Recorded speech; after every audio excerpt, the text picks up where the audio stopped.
Hi hello ಎಲ್ಲರಿಗೂ ನಮಸ್ಕಾರ. Welcome back to Shushi's kitchen. ಇವತ್ತು ನನ್ನ ಕಿಚನ್ನಲ್ಲಿ ಚಿಕನ್ ಕರಿ ಯೂಸ್ ಮಾಡಿಕೊಂಡು ದೋಸೆ ತೋರಿಸ್ತಾ ಇದ್ದೀನಿ. ನೋಡಿ, ಕರಿ ದೋಸೆ ಅಂತ ತುಂಬ ಸಖತ್ತಾಗಿರುತ್ತೆ. ಚಿಕನ್ ಗ್ರೇವಿ ಇಟ್ಕೊಂಡಿದ್ದೀನಿ, ಈರುಳ್ಳಿ ಇಟ್ಕೊಂಡಿದ್ದೀನಿ, ಎಗ್ಗು ಮತ್ತು ದೋಸೆ ಇಟ್ಟಿಟ್ಕೊಂಡಿದ್ದೀನಿ.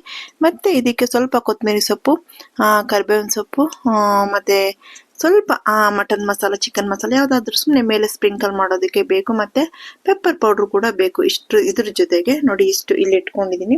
ಇವಾಗ ಇದನ್ನೆಲ್ಲ ಯೂಸ್ ಮಾಡಿಕೊಂಡು ನಾವು ಯಾವ ಥರ ದೋಸೆ ಮಾಡೋಣ ಅಂತ ನೋಡ್ಕೊಳ್ಳೋಣ. ತುಂಬ ಟೇಸ್ಟಿಯಾಗಿರುತ್ತೆ. ಒಂದು ದೋಸೆ ತಿಂದ್ಬಿಟ್ರೆ ಹೊಟ್ಟೆ ಫಿಲ್ ಆಗಿಬಿಡುತ್ತೆ. ನೋಡಿ, ಗ್ರೇವಿ ಇಲ್ಲ ಅಂದ್ರೂ ಪರವಾಗಿಲ್ಲ, ನೀವು ಬರೀ ಎಗ್ ಯೂಸ್ ಮಾಡೇ ಮಾಡ್ಕೋಬಹುದು. ನನಗೆ ಗ್ರೇವಿ ಇತ್ತು, ಅದರಿಂದ ನಾನು ಗ್ರೇವಿ ಮಾಡ್ತಾ ಇದ್ದೀನಿ. ಗ್ರೇವಿ ಯೂಸ್ ಮಾಡಿದ್ರೆ ಚಿಕನ್ ಕರಿ ಎಗ್ ದೋಸೆ ಆಗುತ್ತೆ ಅಷ್ಟೇ. ತುಂಬ ಚೆನ್ನಾಗಿರುತ್ತಪ್ಪ. ನೋಡಿ, ಈ ಥರ ನಾನು ತವ ಇಟ್ಕೊಂಡಿದ್ದೀನಿ, ನನ್ನ ಫೇವ್ರೆಟ್ ತವ. ಅದ್ರ ಮೇಲೆ ಸ್ವಲ್ಪ ಆಯಿಲ್ನ ಸ್ಪ್ರಿಂಕಲ್ ಮಾಡಿ ಮಾಡ್ಕೊಂಡು ಉಜ್ಕೊಂಡಿದ್ದೀನಿ. ನೋಡಿ, ಈ ಥರ ಒಂದೂವರೆ ಸೌಟಷ್ಟು ಹಾಕ್ಬಿಟ್ಟು ನೀಟಾಗಿ ಸ್ಪ್ರೆಡ್ ಮಾಡಬೇಕು ದೋಸೆ ಹಿಟ್ಟನ್ನ. ನೋಡಿ, ಈ ಥರ ತುಂಬ ದಪ್ಪನೂ ಬೇಡ, ತುಂಬ ತೆಳುನೂ ಬೇಡ, ಮೀಡಿಯಮ್ ಆಗಿರಲಿ. ಹೋಟೆಲಲ್ಲಿ ಹೋದ್ರೆ ಒಂದು ದೋಸೆ ಕರಿ ದೋಸೆ ಅಂತ ಕೊಡ್ತಾರೆ, chicken curry dosa, mutton curry dosa ಅಂತ. ಒಂದು ದೋಸೆ ತಿಂದ್ಬಿಟ್ರೆ ಫಿಲ್ ಆಗಿಬಿಡುತ್ತೆ. ಇವಾಗ 2 ಮೊಟ್ಟೆನ ಒಡೆದ್ಬಿಟ್ಟು ಇದ್ರ ಮೇಲೆ ಸೇರಿಸ್ತಾ ಇದ್ದೀನಿ. ನಿಮ್ಮ ಮನೆಯಲ್ಲಿ ಗ್ರೇವಿ ಮಿಕ್ಕೊಂಡಾಗ ಗ್ರೇವಿ ಕೂಡ ಹಾಕಿ ಮಾಡ್ಕೋಬಹುದು ನೀವು. ಸ್ವಲ್ಪ ಮಟನ್ ಮಸಾಲ ಸೇರಿಸ್ತಾ ಇದ್ದೀನಿ. ಮಟನ್ ಮಸಾಲ, ಚಿಕನ್ ಮಸಾಲ ಯಾವುದಾದ್ರೂ ಪರವಾಗಿಲ್ಲ, ಗರಂ ಮಸಾಲ ಆದ್ರೂ ಪರವಾಗಿಲ್ಲ. ಮತ್ತೆ ಪೆಪ್ಪರ್ ಪೌಡ್ರ್ ಸೇರಿಸ್ಬಿಟ್ಟು ಸ್ವಲ್ಪ ಕೊತ್ತಂಬರಿ ಸೊಪ್ಪನ್ನ ಮೇಲೆ ಸ್ಪ್ರಿಂಕಲ್ ಮಾಡ್ತಾ ಇದ್ದೀನಿ. ಕರಿಬೇವಿನ ಸೊಪ್ಪು ಇದಕ್ಕೆ ತುಂಬ ಮೈನು. ತುಂಬ ಚಿಕ್ಕದಾಗಿ ಕಟ್ ಮಾಡ್ಕೊಂಡಿದ್ದೀನಿ, ಅದನ್ನು ಮೇಲೆ ಸೇರಿಸಿದ್ದೀನಿ. ಆಲ್ರೆಡಿ ದೋಸೆ ಹಿಟ್ಟಲ್ಲಿ ಉಪ್ಪಿದೆ ಅಲ್ವಾ. ಈ ಎಗ್ಗಿಗೆ ಮಾತ್ರ ಒಂದು ಪಿಂಚಷ್ಟು ಸ್ವಲ್ಪ ಸಾಲ್ಟ್ ಸೇರಿಸ್ಕೊಂಡು, ಮತ್ತೆ ಆನಿಯನ್ ನಿಮ್ಗೆ ಎಷ್ಟು ಬೇಕೋ ಅಷ್ಟು ಸೇರಿಸ್ಕೊಳ್ಳಿ. ಕ್ಯಾರೆಟ್ ಎಲ್ಲ ಹಾಕ್ಬೇಡಿ, ವೆಜ್ ದೋಸೆ ಥರ ಆಗಿಬಿಡುತ್ತೆ. ನಾನು ಇವಾಗ ಬರೀ ಆನಿಯನ್ ಮಾತ್ರ ಸೇರಿಸ್ಕೊಂಡು ಮಿಕ್ಸ್ ಮಾಡ್ತಾ ಇದ್ದೀನಿ. ನೋಡಿ, ಪೌಡರ್ ಎಲ್ಲ ಹಾಕಿದ್ದೀನಿ ಅಲ್ವಾ.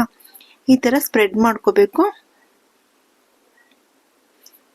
ಮೀಡಿಯಮಲ್ಲಿ ಇಟ್ಕೊಳ್ಳಿ, ದೋಸೆ ನಿಧಾನವಾಗಿ ಬೇಯಬೇಕಲ್ವಾ. ಇವಾಗ ಏನು ಮಾಡ್ತೀನಿ, ಚಿಕನ್ದು ಗ್ರೇವಿ ಇದೆ ಅಲ್ವಾ, ಎಲ್ಲ ಬೋನ್ಲೆಸ್ ಮಾಡ್ಕೊಂಡಿದ್ದೀನಿ.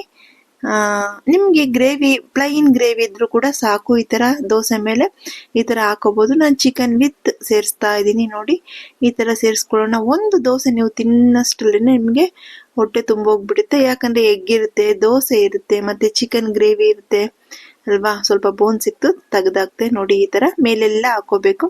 ಹೋಟೆಲಲ್ಲಿ ಇದನ್ನ ಕರಿ ದೋಸೆ ಅಂತ ಕೊಡ್ತಾರೆ. ರೋಡ್ ಸೈಡ್ ಹೋಟೆಲ್ಗಳಲ್ಲೂ ಮಾಡ್ತಾರೆ, ದೊಡ್ಡ ಹೋಟೆಲ್ಗಳಲ್ಲೂ ಮಾಡ್ತಾರೆ. ಮಟನಲ್ಲಿ ಮಾಡ್ತಾರೆ, ಚಿಕನ್ನಲ್ಲೂ ಮಾಡ್ತಾರೆ. ಪೀಸ್ ಮಾತ್ರ ಚಿಕ್ಕದಾಗಿ ಮಾಡ್ಕೋಬೇಕು.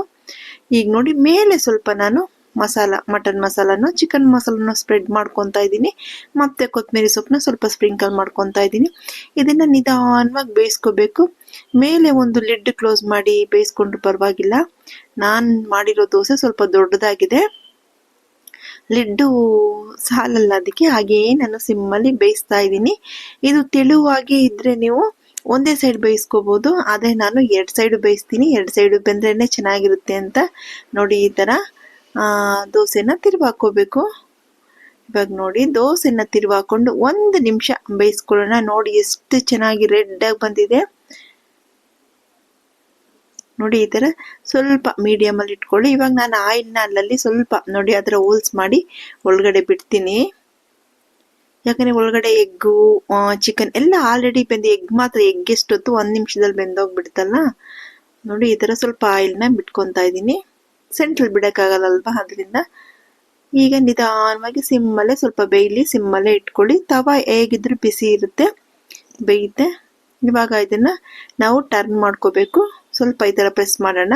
ಪ್ರೆಸ್ ಮಾಡಿದ್ರೆ ನಿಮಗೆ ಸ್ವಲ್ಪ ಚೆನ್ನಾಗಿ ಎಗ್ಗೆಲ್ಲ ಬೇಯುತ್ತೆ. ಆನಿಯನ್ ಎಲ್ಲ ಸ್ವಲ್ಪ ಬೇಯಿದ್ರೆ ಸಾಕು, ಜಾಸ್ತಿ ಏನು ಬೇಡ.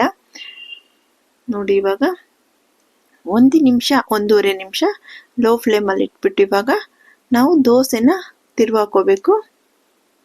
ಎಲ್ಲರಿಗೂ 1 ದೋಸೆ ಆದರೆ ಸಾಕಾಗುತ್ತೆ.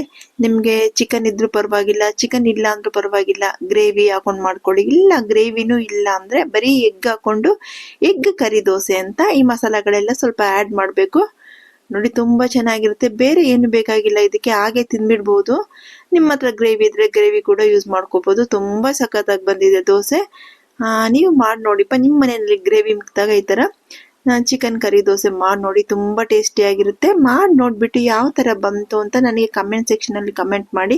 ನಾನು ಮಾಡಿರೋ ದೋಸೆ ನಿಮ್ಗೆ ಇಷ್ಟ ಆದರೆ ನನ್ನ ಚಾನಲ್ನ ಸಬ್ಸ್ಕ್ರೈಬ್ ಮಾಡಿ ನೋಡಿಪ್ಪ, ಲೈಕ್ ಮಾಡಿ, ಶೇರ್ ಮಾಡಿ, ಕಮೆಂಟ್ ಮಾಡಿ ಆಯಿತಾ.